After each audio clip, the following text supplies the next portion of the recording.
Hello நண்பர்களே, நான் உங்கள் மெல்வின் பிள்ளை. நான் இப்படியா யோசித்து கொண்டிருந்தேன், இந்த வருஷம் எப்படி நாம் ஜெயமாக இருப்பது இந்த பூமியில் இந்த நாட்களில் என்று நான் யோசித்து கொண்டிருந்தேன். அதற்குரிய ஞானத்தை நான் கேட்டு யோசித்து கொண்டிருந்தேன். அநேக காரியங்கள் நமக்கு தெரிந்திருந்தாலும் முக்கியமானது நம்முடைய வாழ்க்கையில் எது உண்மையானது என்னவென்றால், நாம் செய்கிற தொழிலும் நம்முடைய வருமானங்கள் நம்முடைய காரியங்களும் அல்ல, நம்முடைய ஞானங்கள் அல்ல. இது ஒரு சிஸ்டமேட்டிக்கான காரியம் அல்ல, ஒரு அரேஞ்ச் பண்ணப்பட்ட காரியம் அல்ல. உங்களுக்கு தெரிந்திருக்க வேண்டிய 2 காரியங்களை நான் உங்களுக்கு பேசும்படியாக விரும்புகிறேன். முதலாவது, நமக்கு தேவனை தெரிந்திருக்க வேண்டும். நமக்கு 2வது, மனிதர்களை தெரிந்திருக்க வேண்டும்.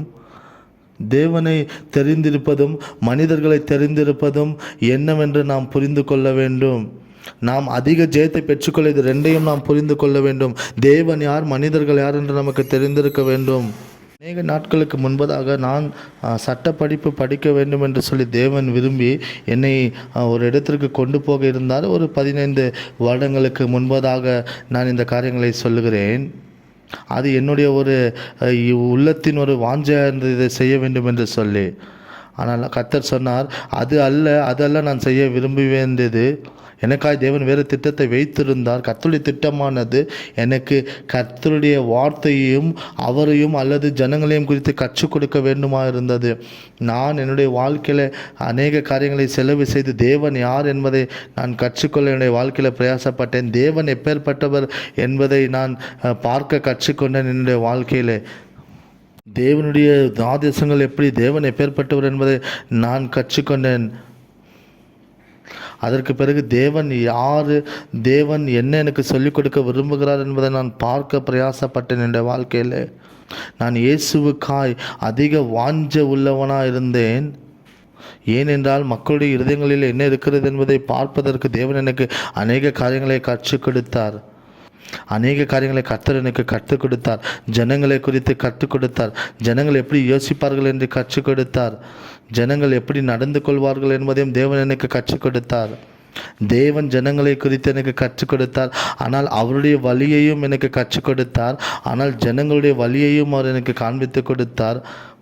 முக்கியமான ஒரு காரியம், இயேசு சீஷர்களோடு நடந்து போகும் பொழுது இயேசு சீஷர்களை பார்த்து நான் யார் என்று கேட்டபோது அநேகர் சொன்னார்கள் அவர்கள் நீர் எலியா என்று சொன்னார்கள். அநேகர் சொன்னார்கள் நீர் தீர்க்கதரிசி என்று சொன்னார்கள். அநேகர் நீர் எலியா என்று மீண்டும் சொன்னார்கள். ஆனால் இயேசு கேட்டார், நீங்கள் என்னை யார் என்று சொல்கிறீர்கள் என்று கேட்டபோது அப்பொழுது பேதுரு சொன்ன வார்த்தை, நீர் மெசாயா, நீர் தேவனுடைய குமாரனாகிய கிறிஸ்து, ஜீவனுள்ள தேவனுடைய குமாரனாகிய கிறிஸ்து என்று சொன்னார்.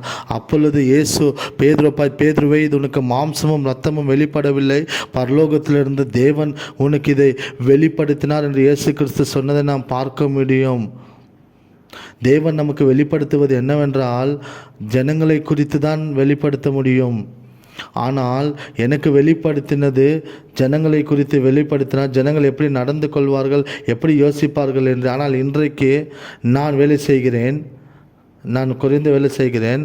கர்த்தர் எனக்கு சில காரியங்களை கற்றுக் கொடுத்தார். நான் 32 நாட்கள் வருடத்தில் வேலை செய்கிறேன். நான் எத்தனை நாட்கள் வேலை செய்கிறேனோ வருடங்களிலே குறைவான நாட்கள் தான் வேலை செய்கிறேன். தேவன் எனக்கு அநேக காரியங்களை கற்றுக் கொடுத்தார். தேவன் என்னை ஆசீர்வதித்திருக்கிறார். என்னுடைய வேலைகளை, என்னுடைய ஊழியங்களை ஆசீர்வதித்திருக்கிறார். அவருடைய கிருபையினாலே ஆசீர்வதித்திருக்கிறார். நான் உங்களை பலப்படுத்த சொல்ல விரும்புகிற சில காரியங்கள் என்னவென்றால், ஒரு ரகசியங்களை சொல்லிக் கொடுக்க விரும்புகிறேன். மனிதருடைய சுபாவங்களை குறித்து நாம் கற்றுக்கொள்ள வேண்டி இருக்கிறது. ஒருவேளை இதை நீங்கள் அநேக இடங்களிலே போய் நீங்கள் இதை கற்றுக்கொள்ளலாம். ஆனால் தேவனிடத்திலிருந்து கற்றுக்கொள்ளும் பொழுது நாம் விசேஷமானதை கற்றுக்கொள்ள முடியும். எப்படி நாம் இதை கற்றுக்கொள்வோம் என்று சொன்னால், தேவனுக்கு நம்மை ஒப்பு கொடுக்கும் பொழுது நமக்கு தேவன் அதை கற்றுக் கொடுப்பார். அப்பொழுது எப்படி நம்முடைய குடும்பங்களை நடத்துவோம், எப்படி ஊழியங்களை நடத்துவோம், எப்படி நாம் செய்வோம் என்பதை நாம் புரிந்து கொள்ள முடியும். அநேகரிடத்திலே நாம் நடந்து கொள்வதற்கு அந்த மனிதர்களை நாம் புரிந்திருக்க வேண்டும் நம்முடைய வாழ்க்கையில். அப்பொழுதுதான் நாம் அநேக விதங்களிலே நடந்து கொள்ள முடியும் நம்முடைய வாழ்க்கையில். மனுஷனுடைய ஒரு ஆவியை பகிர்ந்து அறிகிற காரியத்தை நாம் கற்றுக்கொள்ள வேண்டும். இதை தான் தேவன் எனக்கு கற்றுக் கொடுத்தார். எனக்கு அன்பான சகோதரர்களே, நான் அதை உங்களுக்கு காண்பிக்கும்படியாக விரும்புகிறேன். ஒரு ஜெயத்தை நாம் பெற்றுக்கொள்ள வேண்டும் என்றால் அதற்கு ஒரு வாசலை நான் காண்பிக்கிறேன். அது என்னவென்றால் மனிதர்களை புரிந்து கொள்வது. ஒருவேளை நீங்கள் படிக்கலாம், நீங்கள் கல்வி தெரிந்தவர்களாக இருக்கலாம், அல்ல நீங்கள் வேலை செய்யலாம், அல்ல தொழில் செய்கிறவர்களாக இருக்கலாம், அல்ல நீங்கள் அரசியலில் இருக்கலாம், நீங்கள் எதில் வேணாலும் இருக்கலாம். ஆனால் ஒரு ஜெயத்தை நீங்கள் பார்ப்பதற்கு, ஜெயத்தை தெரிந்து கொள்வதற்கு உங்களுக்கு ஒரு வாசல் என்னவென்றால் மனிதர்களை அறிந்து கொள்ள வேண்டும்.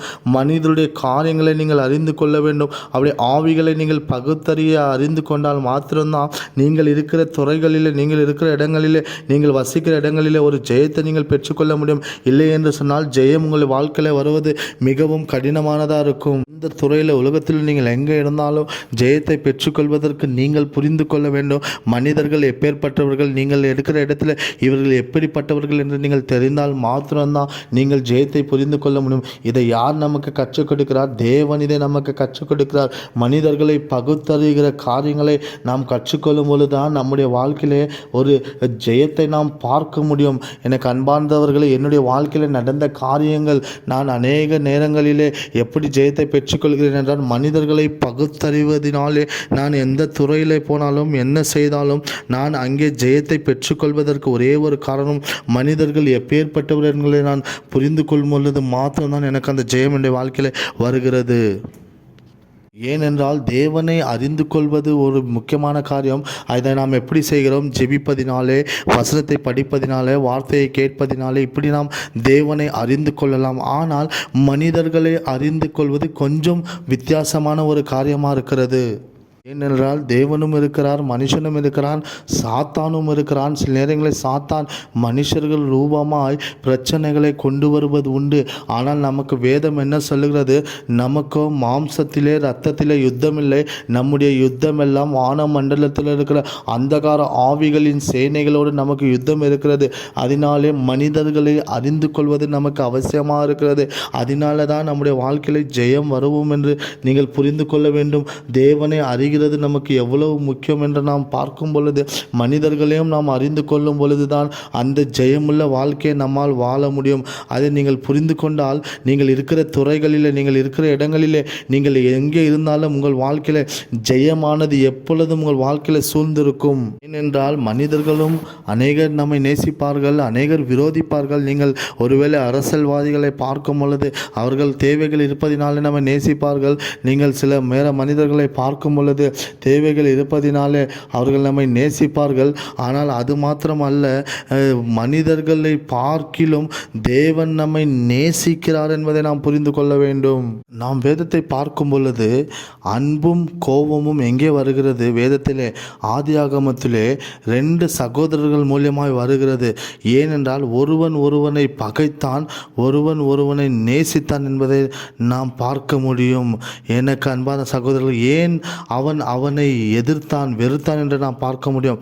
ஏனென்றால் அவன் தேவனுக்கு சிறந்ததை கொண்டு வந்து கொடுத்த போது அவனுடைய காயின் ஆபேலை எதிர்த்து ஆபேலை அவன் வெறுத்தான். ஆபேலை கொன்று போட அவன் மனம் வந்தது காரணம் என்ன? காயின் கர்த்தருக்கு பிரியமானதை செய்யவில்லை, ஆபேல் கர்த்தருக்கு பிரியமானதை செய்தான். அதனாலே கர்த்தர் அவனை பார்த்து அவனுடைய காணிக்கையை அங்கீகரித்தார். ஆனால் காயினுக்கோ கோபம் வந்து அவன் தன் சகோதரனை அவன் கொன்று போட்டான். ஏன் இதை நான் உங்களுக்கு சொல்கிறேன் என்றால், மனிதனுடைய சுபாவத்தை நீங்கள் கற்றுக்கொள்ள வேண்டும். அவர்கள் இருவரும் நன்றாய் நேசித்து ஒன்றாய் இருந்த சகோதரர்கள். ஆனால் சில நாட்களுக்கு பின்பதாக கர்த்தர் இவனை காணிக்கையை அங்கீகரித்த பின்பு இவனுக்குள்ளே கோபம் உண்டாகி இவன் தன் சகோதரனை கொன்று போடுகிறான். இதுதான் மனுஷனுடைய சுபாவமாக இருக்கிறது. நாம் தேவனை அறிகிற அறிவு இப்படி இருந்தால், இன்னும் மனுஷனை அறிகிற அறிவு ஒன்று இருக்கிறது, அதையும் நாம் கற்றுக்கொள்ள வேண்டும். அது நிமித்தம் தான் நம்முடைய வாழ்க்கையில் ஜெயங்கள் நம்முடைய வாழ்க்கையில் வருவதற்கு அதிகபட்ச காரணமாக இருக்கிறது. ஏனென்றால் ஒரே வார்த்தையில் நாம் சொல்ல வேண்டும் என்று சொன்னால், பொறாமை என்கிற வார்த்தை மனுஷனுடைய வாழ்க்கையில் வந்தது. ஏனென்றால் மனுஷனுடைய வாழ்க்கையில் பொறாமை வரும் பொழுது அவன் தோல்விக்கு நேராய் கடந்து போகிறான், அவன் விரோதிக்கிறான், அவன் பகைக்கிறான். ஏனென்றால் இந்த பொறாமையானது பிசாசின் ஒரு வேறாக இருக்கிறது. பிசாசின் வேறு பொறாமையாக இருக்கிறது. அதனால தான் பிரச்சனைகள் வருவது, போராட்டங்கள் வருவது. பிசாசு அவன் பொறாமையோடு கர்த்தரிடத்திலே அவன் பெருமையை காண்பிக்க அவன் செயல்பட்டதினால்தான் அவன் எல்லாவற்றையும் இழந்து போனான். ஏனென்றால் வேதத்தை பார்க்கும்போது பிசாசானவன் பொறாமை கொண்டு அவன் பெருமையோடு தேவனை சிம்மாசனத்தில் அமர வேண்டும் என்று நினைத்த போது அவனை தேவனாகிய கர்த்தர் இந்த பூமியிலிருந்து அவன் பூமியிலே வந்து சாபமாய் விழ வேண்டும் என்று அந்த பரலோகத்திலிருந்து அவனை தள்ளிவிட்டார். ஏனென்றால் மனுஷருடைய எல்லா பிரச்சனைகளுக்கும் காரணம் வேறு இந்த பொறாமையாக இருக்கிறது. ஏனென்றால் இந்த பொறாமை பிசாசினிடத்திலிருந்து வருகிறபடினாலே இந்த பொறாமையை கர்த்தருடைய பிள்ளைகள் யாரும் தங்கள் வாழ்க்கையில் வைத்து கொள்ளக்கூடாது. ஏனென்றால் தேவனை அறிகிற மனுஷன் அவன் தேவனால் பிறந்திருக்கிறபடினால் இந்த பொறாமை அவனுக்குள்ளே வருவதில்லை. ஆனாலும் நாம் சுற்றி வாழ்கிற இந்த நாட்களில் அநேகர் நம்மில் பொறாமையாக இருப்பார்கள். நம்மை பார்த்து பகைப்பார்கள், நம்மை வெறுப்பார்கள், நம்மை நிந்திப்பார்கள். ஆனாலும் கர்த்தருடைய பிள்ளைகளாக எண்ணப்படுகிற நாம் பொறாமையோடு நாம் இந்த பூமியில் ஜீவிக்கக்கூடாது. சரித்திரத்தில் நாம் பார்க்கும் பொழுது ஒரு பொறாமை வந்ததினாலே தான் அநேக பிரச்சனைகள் வருவதை நாம் பார்க்க முடியும். ஒரு நாள் ஒரு பெரிய நகரத்திலே ஒரு கூட்டம் மனிதர்கள் அங்கே அவர்கள் நல்ல தொழில் ரீதியாக வளர்ந்து கொண்டு வந்தார்கள். அவர்கள் அங்கே நல்ல பெருத்தவர்களாக வந்து கொண்டு இருக்கும்போது இன்னொரு கூட்டத்தார் அவர்களை பார்த்து பொறாமைப்பட்ட போது அவர்களுடைய தொழில்களை அழிக்க வேண்டும், அவருடைய தொழில்களை நிறுத்த வேண்டும் என்று பொறாமை கொண்டு வெறி கொண்டதினாலே அவர்கள் மீது பிரச்சனைகளை கொண்டு வந்து போராட்டங்களை கொண்டு வந்து அவருடைய தொழிலை நிறுத்தினதினாலே அந்த இடத்துல ஒரு பெரிய பிரச்சனை வந்தது. இப்படி தான் மனுஷனுடைய வாழ்க்கையில் பொறாமைகள் கடந்து வரும் பொழுது அவருடைய வாழ்க்கையில் பிரச்சனைகளும் கடந்து வருகிறது என்பதை நாம் நம்முடைய வாழ்க்கையில் மறந்துவிடக்கூடாது. அநேக நேரங்களில் நம்முடைய வாழ்க்கையில் ஏன் பிரச்சனைகள் வருகிறது தெரியுமா? நாம் பொறாமையை நம்முடைய வாழ்க்கையில் கொண்டு வரும் பொழுது தான் நம்முடைய வாழ்க்கையில் பிரச்சனைகள் வருகிறது. அதனால கர்த்தருடைய பிள்ளைகள் தங்கள் வாழ்க்கையில் ஒரு நாளும் பொறாமை என்கிற காரியத்தை அவருக்கு கொண்டு வரவே கூடாது என்பதை நீங்கள் மறந்துவிடக்கூடாது. ஏன் கலவரங்கள், பிரச்சனைகள், போராட்டங்கள் நடந்து கொண்டிருக்கிறது என்றால் மனிதனுடைய உள்ளங்களிலே இந்த பொறாமை வருவதினாலே அவர்கள் வெறி கொண்டு கோபம் கொண்டு சண்டைகள் போடுவது, கொலைகள் செய்வது, யுத்தங்கள் செய்வது, மனிதன் கொன்று அவன் கொஞ்சம் கூட பானபட்சம் பார்க்காமல் அநேகரை, பிள்ளைகளை, பெற்றோர்களை, அவர்கள் அநேக பெண்களை, கர்ப்பிணி பெண்களை, அநேக வயதானவர்களை அடித்து கொள்கிறதற்கு காரணம் என்ன தெரியுமா? அவர்களுக்குள்ள அந்த பொறாமை வரும் பொழுது அந்த பொறாமை அவர்களை கொன்று போட செய்ய அவர்களை தூண்டுகிறதா இருக்கிறது. நாம் இதை பார்த்து புரிந்து கொள்ள வேண்டும். ஏனென்றால் நீங்கள் ஒருவேளை அநேக இடங்களிலே பார்க்கும் பொழுது, அரசியலே பார்க்கும் பொழுது ஒரு கூட்டத்தார் ஜெயித்த உடனே இன்னொரு கூட்டத்தாருக்கு பொறாமை வந்துகிறது. அந்த எதிரில் நிற்கிற அந்த எதிர்க்கு கட்சியானவர்கள் அவர்களுக்கு விரோதமாய் செய்கிற காரியங்களை, பொறாமைகளை நீங்கள் பார்க்க முடியும். இதுதான் இன்றைக்கு உலகத்திலே நடந்து கொண்டிருக்கிறது. இதுதான் மனிதனுடைய சுபாவமாக இருக்கிறது. அதனாலே இந்த மனிதர்களை நாம் அறிந்து கொள்ளாமல் போவோமையானால் நம்முடைய வாழ்க்கையில் நாம் ஜெயத்தை பெற்றுக்கொள்ள முடியாது. நம்முடைய வாழ்க்கையில் நாம் ஜெயத்தை பெற்றுக்கொள்ள வேண்டுமானால் இந்த மனிதர்களை நாங்கள் அறிந்து கொள்ள வேண்டும். நீங்கள் அநேக சரித்திரங்களை பாருங்கள். தோல்விக்கு அல்லது சண்டைகளுக்கு, யுத்தங்களுக்கு பிரச்சனை வருவது எதனால தெரியுமா? இந்த பொறாமை வரும் பொழுதுதான் பிரச்சனை வருகிறது. அநேகர் அநேக விதமான கேள்விகளை எழுப்புவார்கள். ஒரு கூட்டம் ஜெயித்தவுடன் இன்னொரு கூட்டம் அவர்களை எப்படி குற்றம் கண்டுபிடிக்கலாம் என்கிற பொறாமை உள்ளவர்களாய் அவர்களை பார்த்து அவர்கள் மேல் குற்றம் சாட்டுவதற்கு அவர்கள் எதிர்நோக்கி காத்திருப்பார்கள். அதே போல தான் கோபம் பொறாமை மூலமாய் வருகிறது தான் கோபம். அந்த கோபம் வரும் பொழுது மனிதன் என்ன செய்கிறான் என்று அவனுக்கு தெரியாது. அநேகரை கொன்று போடுவது அந்த கோபம். அந்த கோபத்திற்கு காரணமாக இருப்பது என்ன தெரியுங்களா? அந்த பொறாமை தான் மனுஷனை கோபப்படுத்தி அநேக தவறுகளை செய்ய வைக்கிறது. ஏனென்றால் மனுஷனுடைய சுபாவம் இதுதான் என்று சொல்லி தேவன் சொல்லுகிறதை நாம் பார்க்க முடியும். ஆனால் கர்த்தருடைய பிள்ளைகளாக நாம் நம்முடைய வாழ்க்கையிலே ஜெயத்தை பெற்றுக்கொள்ள வேண்டுமானால் இந்த கோபம் நம்மை ஆட்கொள்ளக்கூடாது, இந்த பொறாமை நம்மை ஆட்கொள்ளக்கூடாது. நான் ஆண்டவரை பார்த்து கேட்கிறது ஒன்று தான். ஆண்டவரே, தேவ பிள்ளைகளுடைய வாழ்க்கையில் கோபமும் பொறாமையும் எரிச்சலும் வரக்கூடாது. அப்படி வந்துவிட்டால் பிசாசு அவர்களுக்குள்ளே வந்து விடுவானே, அவர்களுக்குள்ளே ஜெயம் உண்டாகாது என்று சொல்லி அநேக நேரங்களில் நான் கர்த்தரை நோக்கி கேட்பது உண்டு. என்னை கேட்கிற தேவ பிள்ளைகளே, அன்பான சகோதரர்களே, நான் உங்களுக்கு ஒரு காரியத்தை சொல்ல விரும்புகிறது என்னவெனில், உங்கள் வாழ்க்கையில் பொறாமை வேண்டாம். ஏனென்று சொன்னால் தேவன் பொறாமையை கொண்டு வர மாட்டார், பிசாசு தான் பொறாமையை கொண்டு வருவான். இந்த பொறாமையோடு நாம் செயல்படும் பொழுது நம்மை தோல்விக்கு நேராக நடத்திவிடும். தேவனுக்கு விரோதமாய் செயல்படுத்த அது நமக்கு தந்துவிடும். அதனாலே பொறாமையை நீங்கள் ஒரு நாளும் ஏற்றுக்கொள்ளக்கூடாது. யாருக்கும் விரோதமாக நீங்கள் கோபம் கொள்ளாதீர்கள், பொறாமையாக இருக்காதீர்கள் என்பதை நான் உங்களுக்கு காண்பிக்கும்படியாக விரும்புகிறேன். நாம் அப்போஸ்தலர் நடவடிக்கையில் அநேக காரியங்களை வாசிக்க முடியும். ஏனென்றால் சபையுடைய தொடக்கமானது அந்த அப்போஸ்தலர் நடவடிக்கையில் எழுதப்பட்டிருக்கிறது. சபையோடைய ஒரு முக்கியமான காரியங்கள் அப்போஸ்தலர் நடவடிக்கையில் எழுதப்பட்டிருக்கிறது. இயேசு கிறிஸ்து மலையிலிருந்து ஏறி போனதை நாம் அங்கே பார்க்க முடியும். சபை தேவனுடைய வார்த்தை வளருவதை நாம் அங்கே பார்க்க முடியும். கர்த்தருடைய வார்த்தை வளர்ந்து வந்தது. ஏனென்றால் அந்த வேத புத்தகங்களை நாம் வாசிக்கும் பொழுது அங்கே அநேக சீஷர்கள் அநேகர்களுக்கு அன்பாய் உதவியாய் இருந்தார்கள். அந்த அப்போஸ்தலர்கள் அப்படி இருந்ததற்கு காரணம் தேவனுடைய அன்பு அவர்களுக்குள் இருந்தது. அவர்களுக்குள்ளே பொறுமை இல்லை, அவர்களுக்குள்ளே எரிச்சல் இல்லை. அதுதான் சபையுடைய வளர்ச்சிக்கு காரணமாக இருந்தது. அப்படிதான் அப்போஸ்தலர் நடவடிக்கையிலிருந்து அநேக கிறிஸ்தவர்கள் இந்த பூமிக்கு வந்தார்கள். என்னவென்றால் அதற்கு காரணம் என்னவென்றால் அன்பாய் இருந்த சீஷர்கள், அந்த அப்போஸ்தலர்கள் அன்பாக இருந்தார்கள். ஆனால் அங்கே இருந்த அநேகருக்கு எரிச்சல் உண்டானது, அநேகருக்கு பொறுமை உண்டானது. அநேகர் அந்த பொறாமையோடு இந்த சீஷர்களை பார்த்தார்கள். ஆனாலும் சபையுடைய வளர்ச்சியை யாராலும் தடுத்து நிறுத்த முடியவில்லை. அப்போஸ்தலர் நடவடிக்கை நீங்கள் வாசித்து பார்க்கும் போது சபையுடைய வளர்ச்சிக்குரிய முக்கியமான காரியங்கள் அங்கே கொடுக்கப்பட்டிருக்கிறது. அன்பான சீஷர்கள் இருந்ததினாலே, அன்பான தேவனை சார்ந்திருக்கிற சீஷர்கள் அங்கே இருந்ததினாலே சபையானது தொடர்ந்து வளர்ந்து கொண்டே இருந்தது. என்னை கேட்கிற அன்பான சகோதரர்களே, நான் மெல்வின் பிள்ளை உங்களுக்கு சொல்வது என்னவென்றால், நீங்கள் உங்கள் வாழ்க்கையிலே கசப்பை கொண்டு வரக்கூடாது, வெறுப்பை கொண்டு வரக்கூடாது. நீங்கள் அன்பாக இருக்கும் பொழுது அந்த கசப்பு உங்களை விட்டு நீங்கி போகும். அப்பொழுது நீங்கள் தேவனுடைய பிள்ளைகளாக இருப்பீர்கள். அப்பொழுது நீங்கள் ஜெயத்தை பெற்றுக்கொள்வீர்கள். ஜெயம் இப்படி தான் நம்முடைய வாழ்க்கையில் வரும். கசப்பு வெறுப்பு நம்முடைய வாழ்க்கையில் வரும் பொழுது நாம் ஜெயத்தை பெற்றுக்கொள்ள முடியாது. அதை நீங்கள் புரிந்து கொள்ள வேண்டும். ஏனென்றால் அப்போஸ்தலர் நாட்களிலே அவர்கள் பொறாமை கொண்டதினாலே அவருடைய இருதயமானது கடினமானதாக இருந்தது.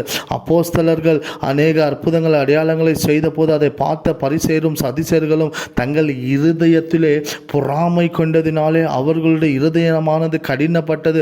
அவர்கள் அப்போஸ்தலர்களுக்கு விரோதமாக எழுந்து நின்றார்கள் என்று நாம் பார்க்க முடியும். அதனாலே பொறாமை வரும் பொழுது நாம் நீதிக்கென்று ஒரு நாளும் நிற்க முடியாது. பொறாமை நம்முடைய வாழ்க்கையில் இருக்கக்கூடாது. நீங்கள் அப்போஸ்தலர் நடவடிக்கை வாசித்து பாருங்கள்.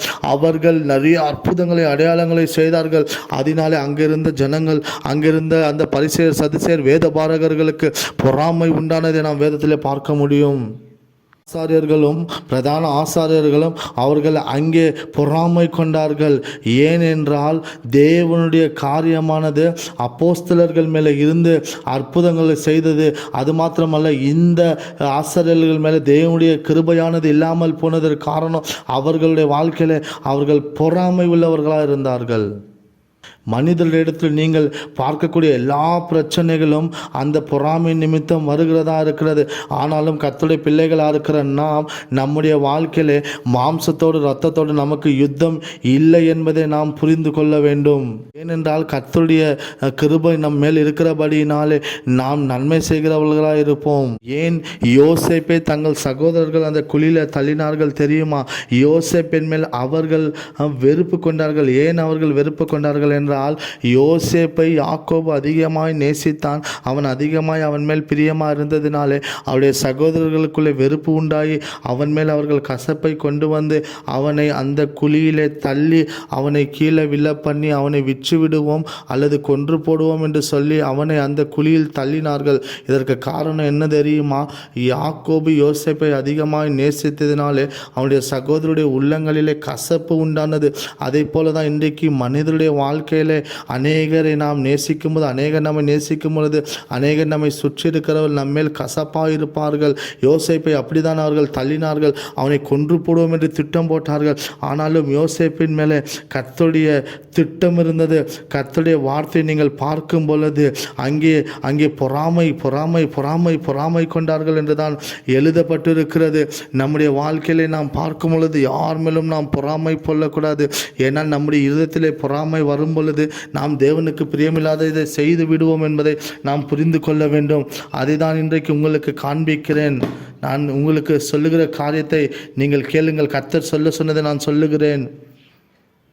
ஏனென்றால் மெல்வினாகிய நான் உங்களுக்கு சொல்லுகிறேன், நீங்கள் யார் மேலும் பொறாமை கொள்ளாதிருங்கள். அப்பொழுது தேவனுடைய அன்பு உங்கள் மேல் வரும்.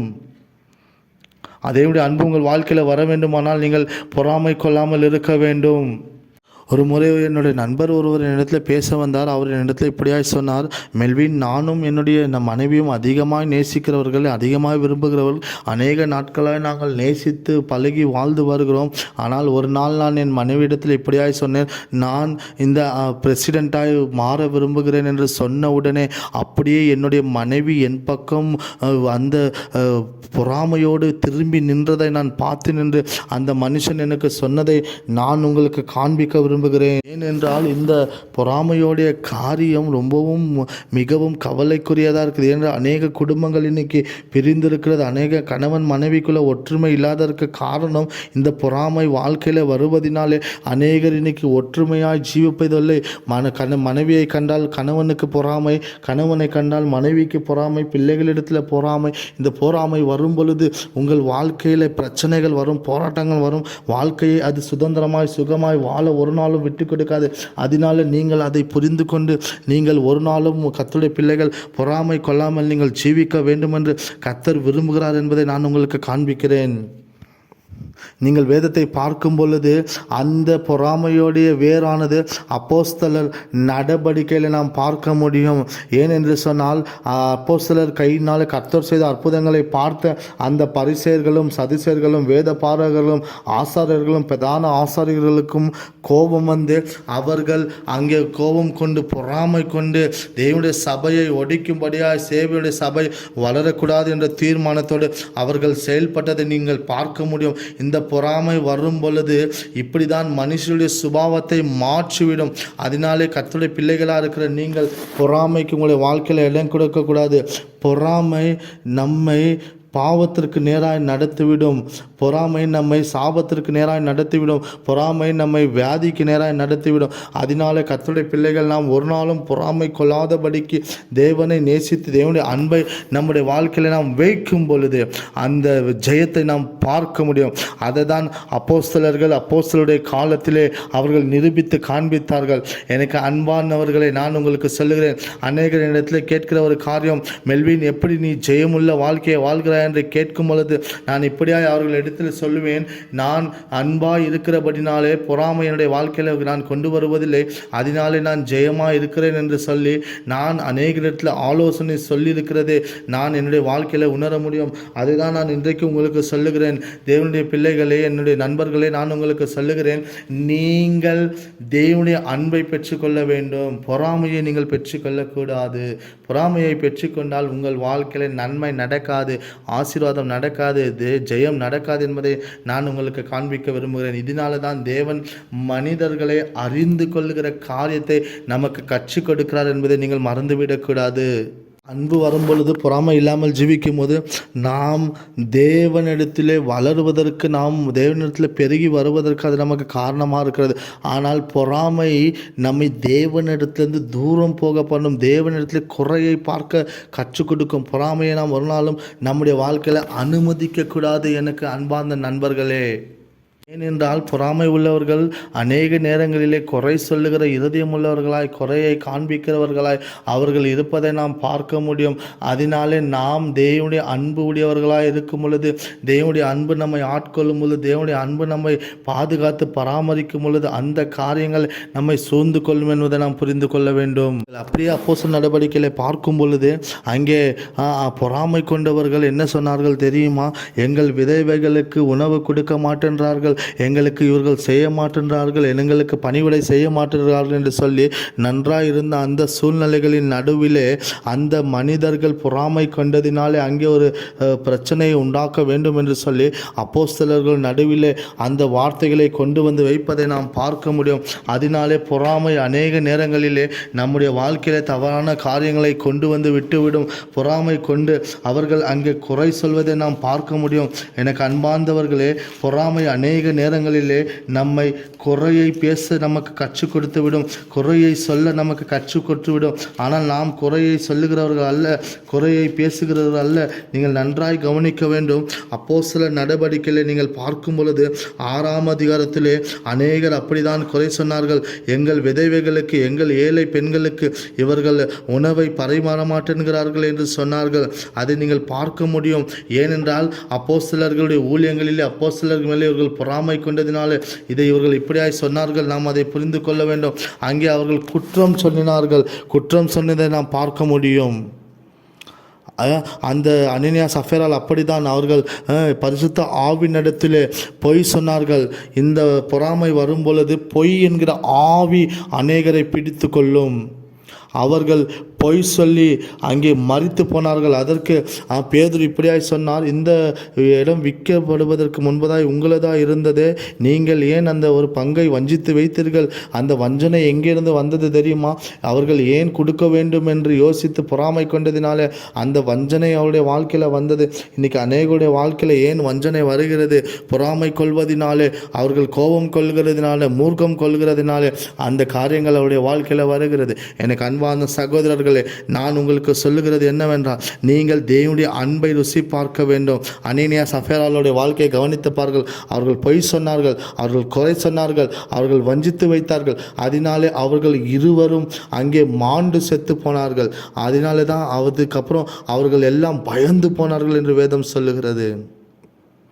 எனக்கு அன்பார்ந்த சகோதரர்களே, நீங்கள் தேவனால் நேசிக்கப்பட்டவர்கள், நீங்கள் தேவனால் தெரிந்து கொள்ளப்பட்டவர்கள். கர்த்தர் உங்களுக்கு அநேக காரியங்களை கற்றுக் கொடுக்க விரும்புகிறார். அதில் ஒன்று, மனிதர்களை நீங்கள் அறிந்து கொள்ள வேண்டும். அதனால தான் தேவனை அறிவது நமக்கு எவ்வளவு முக்கியமாக இருக்கிறதோ அதே போல தான் மனிதனை அறிந்து கொள்வதும் நமக்கு அதிக முக்கியமாக இருக்கிறது என்பதை நாம் நம்முடைய வாழ்க்கையில் மறந்து போகக்கூடாது என்பதை நான் உங்களுக்கு காண்பிக்க விரும்புகிறேன். அப்படிதான் நீங்கள் அப்படியே வேதத்தில் பார்க்கும் பொழுது யோசேப்புடைய வாழ்க்கையில கவனித்து பாருங்கள். யோசேப்புடைய வாழ்க்கையிலே யோசேப்புடைய சகோதரர்கள் யோசேப்பை விற்று போடுவதற்கு அவர்களுக்கு என்ன அவன் மேல் அவ்வளோ ஒரு கோபம், அவ்வளோ ஒரு மூர்க்கம் என்ன இருந்தது? எப்பேற்பட்ட மனிதர்களாக இருந்தாலும் சொந்த சகோதரனை எப்படி பகைப்பார்கள்? ஒரே ஒரு தகப்பனுக்கு பிறந்த பிள்ளைகள் இப்படி அவனை பகைப்பதற்கு காரணம் என்ன தெரியுங்களா? அந்த சகோதரருடைய வாழ்க்கையில் அவர்களுக்கு பொறாமை வந்தது, அதனாலே கோபம் உண்டானது, அதனால வெறுப்பு உண்டானது. யோசேப்பு சிறிய பையனாக இருந்தான், அவனை தள்ளுவதற்கு இவர்களுக்கு எப்படி மனது வந்தது என்று தெரியவில்லை. ஆனால் பொறாமை கொள்ளும் பொழுது அது நமக்கு கோபத்தை உண்டாக்கும், மூர்க்கத்தை உண்டாக்கும். தேவன் விரும்பாததை செய்வதற்கு அது நமக்கு வழியை வகுத்து கொடுக்கும். அதனாலே என்னை கேட்கிற கர்த்தருடைய பிள்ளைகளே, உங்கள் வாழ்க்கையிலும் நீங்கள் யார் மேலும் பொறாமை கொள்ளாதிருங்கள், யார் மேலும் கோபம் கொள்ளாதிருங்கள். அப்பொழுது தேவன் என்ன செய்ய நினைக்கிறாரோ அதை செய்ய உங்களுக்கு கிருபை கிடைக்கும். யோசேப்புக்கு அப்படிதான் நடந்தது. யோசேப்பை தள்ளினார்கள், யோசேப்பை அடிக்க ஒப்பு கொடுத்தார்கள், அவனுடைய வஸ்திரத்தை பிட்டார்கள், அவனை விற்று போட்டார்கள். அவனுடைய வாழ்க்கையில் அவர்கள் அவனுக்கு விரோதமாய் செய்ததற்கு காரணம் அவன் மேல் அவர்கள் வெறுப்பு கொண்டார்கள், அவன் மேல் அவர்கள் பொறாமை கொண்டார்கள். பொறாமை கொண்டதினாலே யோசேப்பை சொந்த சகோதரர்கள் பகைத்தார்கள். பொறாமை வரும் பொழுது நாம் சொந்த சகோதரர்களையும் பகைக்கக்கூடிய ஒரு நேரம் வரும், சொந்த சகோதரர்களையும் வெறுக்கக்கூடிய ஒரு நேரம் வரும். அதனால நீங்கள் அதை புரிந்து கொள்ள வேண்டும். ஏனென்றால் பொறாமை வரும் பொழுது பிசாசின் மூலியமாய் அது செயல்படுகிற ஒரு காரியமாக இருக்கிறதுனாலே மனுஷ சுபாவத்தை மறந்து பிசாசின் சுபாவம் அவர்களுக்குள்ளே வந்து விடுகிறது. அப்போ பிசாசு என்ன செய்ய நினைக்கிறானோ, பிசாசு என்ன தீங்கு செய்ய நினைக்கிறானோ அது மனிதர்கள் மூலியமாய் அவன் செய்து விடுகிறான். அதனாலே தான் ஒரு நாளும் ஒரு காலம் நாம் பொறாமைக்கு இடம் கொடுக்க கூடாது. பொறாமையை நாம் தகர்க்க வேண்டும், அதை நாம் புறக்கணிக்க வேண்டும். அதை தான் இன்றைக்கு நான் உங்களோடு பேச விரும்புகிறேன். அதனாலே தான் தேவன் நமக்கு சில காரியங்களை, மனிதருடைய காரியங்களை கற்றுக் கொடுப்பது எவ்வளவு அவசியமாக இருக்கிறது என்பதை நாம் புரிந்து கொள்ள வேண்டும். நான் ஆரம்பத்திலே சொன்னது போல 2 காரியங்கள் நமக்கு ரொம்ப முக்கியமான ஒன்று. முதலாவது தேவனை அறிகிறது. தேவனை அறிந்து கொள்ள நாம் செய்கிறது காரியங்கள் ஜெபிப்பது, வேதத்தை வாசிப்பது, வேதத்தை தியானிப்பது. இப்படி செய்யும் பொழுது நாம் தேவனை அறிந்து கொள்கிறோம். ஆனால் மனிதர்களை அறிந்து கொள்கிறதுக்கு நமக்கு ஒரே ஒன்று தான் உண்டு. தேவன் நமக்கு அதை வெளிப்படுத்தார். பகுத்தறிகிற ஆவி உடையவர்களாக நாம் இருக்க வேண்டும். மனுஷர்களை அறிந்து கொள்ள வேண்டும். நாம் இருக்கிற இடங்களிலே, நாம் செய்கிற தொழிலிலே, நாம் செய்கிற வேலைகளிலே நாம் ஜெயத்தை பெற்றுக்கொள்ள வேண்டுமா? நாம் ஒன்று செய்ய மறந்துவிடக்கூடாது. என்னவென்றால் தேவனுடைய திட்டம் என்ன என்று நாம் புரிந்து கொண்டு அதில் செயல்பட வேண்டும். எனக்கு அன்பான சகோதரர்களே, நான் உங்களுக்கு மெல்வின் பிள்ளை இதை சொல்லுகிறேன். நீங்கள் இதை கேளுங்கள். அப்பொழுது தேவனுடைய நன்மையும் ஆசீர்வாதமும் உங்கள் வாழ்க்கையில் வரும். ஏனென்றால் ஜனங்கள் உங்களை சபித்தாலும் நீங்கள் சபிக்கப்பட மாட்டீர்கள், நீங்கள் ஆசீர்வாதமாக இருப்பீர்கள் என்பதை நான் உங்களுக்கு காண்பிக்கிறேன். ஏனென்றால் தேவனுடைய ஞானமானது நமக்கு என்ன கொடுக்கிறது? அவர் நமக்கு தேள்களை மிதிக்க, பாம்புகளை மெதிக்க, அநேக அடையாளங்களை செய்ய, அற்புதங்களை செய்ய அவர் நமக்கு கிருபை தந்திருக்கிறார், பலனை தந்திருக்கிறார். ஆனால் பொறாமையானது பிசாசின் மூலியமாய் வருகிற ஒரு விஷமாக இருக்கிறது. அதை நாம் ஒரு நாளும் தொடக்கூடாது, அதை நாம் ஒரு நாளும் சுதந்திரிக்கக்கூடாது. இதை நீங்கள் உங்கள் வாழ்க்கையில் கற்றுக்கொள்ள வேண்டும். கர்த்தருடைய பிள்ளைகள் அநேகர் ஏன் மாண்டு விட்டு போனார்கள் தெரியுங்களா? அவர்கள் தேவனுடைய ஞானத்தை இழந்து போனார்கள், பொறாமை கொண்டார்கள். வண்ணாந்திரங்களிலே பொறாமை கொண்டதினாலே அவர்கள் மரித்து போனார்கள் என்று நீங்கள் பார்க்க முடியும். நீங்கள் உங்கள் தொழிலிலே, உங்கள் வேலைகளிலே, உங்கள் குடும்பத்திலே, உங்கள் வீட்டிலே நீங்கள் ஜெயமுள்ளவர்களாக இருக்க வேண்டுமா? நீங்கள் செய்ய வேண்டியது ஒரு காரியத்தை நான் சொல்லுகிறேன். நீங்கள் மனிதர்களை அறிந்து கொள்ளுங்கள். இரண்டாவது, நீங்கள் பொறாமை கொள்ளாதிருங்கள். நீங்கள் தேவனை நேசிக்கிறவர்கள், தேவனால் அழைக்கப்பட்டிருக்கிறீர்கள். தேவனுடைய அபிஷேகம் உங்கள் மேல் இருக்கும் பொழுது தேவன் உங்களை ஜெயத்திற்கு நேராக நடத்துவார் என்பதை நீங்கள் மறந்துவிடக்கூடாது. அநேக நேரங்களிலே யாராவது வளர்ந்து வருவதை நீங்கள் பார்க்கும் பொழுது, ஓ தேவரீ நன்றி என்று நீங்கள் சந்தோஷத்தோடு சொல்லும் பொழுது உங்களுக்குள்ள பொறாமை இல்லை. ஒருவேளை அந்த வளர்ச்சியை பார்த்து நீங்கள் எனக்கு ஏன் நடக்கலை, அவனுக்கு ஏன் நடக்கிறது என்று நீங்கள் நினைத்தீர்கள் என்றால் உங்கள் வாழ்க்கையிலே பொறாமை வந்துவிடும். நீங்கள் ஆண்டவரை பார்த்து கேளுங்க, ஆண்டவரே என்னுடைய வாழ்க்கையிலே பொறாமை வரக்கூடாது என்று நீங்கள் கேட்கும் பொழுது உங்கள் வாழ்க்கையிலே செழிப்புகள் உண்டாகும், ஆசீர்வாதம் உண்டாகும், நன்மை உண்டாகும். நாம் அதை கர்த்தரை நோக்கி அனுதினமும் கேட்க வேண்டும். ஏனென்றால் நம்முடைய தேவன் நம்மை நேசிக்கிற தேவனாக இருக்கிறார். நம்முடைய வாழ்க்கையில் கசப்பு வரக்கூடாது, நம்முடைய வாழ்க்கையில் பொறாமை வரக்கூடாது. இந்த நாட்களிலே நான் உங்களுக்கு சொல்லுகிற காரியம் என்னவென்றால், பொறாமைக்கு நீங்கள் இடம் கொடுக்காதீர்கள். நான் உங்கள் மெல்வின் பிள்ளை உங்களுக்கு கர்த்தருடைய வார்த்தையை சொல்லுகிறேன். என்ன நற்செய்தி என்றால், உங்கள் வாழ்க்கையில் பொறாமையை நீங்கள் விட்டு, ஏனென்றால் பொறாமை வரும்பொழுது அநேக நேரங்களில் நீங்கள் உங்களை அறியாமலே நீங்கள் தவறான காரியங்களை செய்து விடுவீர்கள், தேவ சித்தத்தை விட்டு விலகி போய்விடுவீர்கள். மனுஷ சுபாவத்திலே பொறாமை வரும்பொழுது பிசாசு அதை ஆட்கொள்கிறான். ஏனென்றால் பொறாமையானது பாவத்திற்கும் வெறுப்புக்கும் பிரச்சனைக்கும் அது வேறாக இருக்கிறது. நீங்கள் புரிந்து கொள்ளுங்கள். ஒருவேளை அந்த பொறாமை உங்கள் வாழ்க்கையில் இருக்கும் என்னால் இப்பொழுது நீங்கள் ஆண்டவரை பார்த்து கேளுங்கள், ஆண்டவரே அதை எடுத்து போடும் என்று நீங்கள் கேளுங்கள். நான் உங்களுக்கு ஒரு ஜெபத்தோடு முடிக்க விரும்புகிறேன்.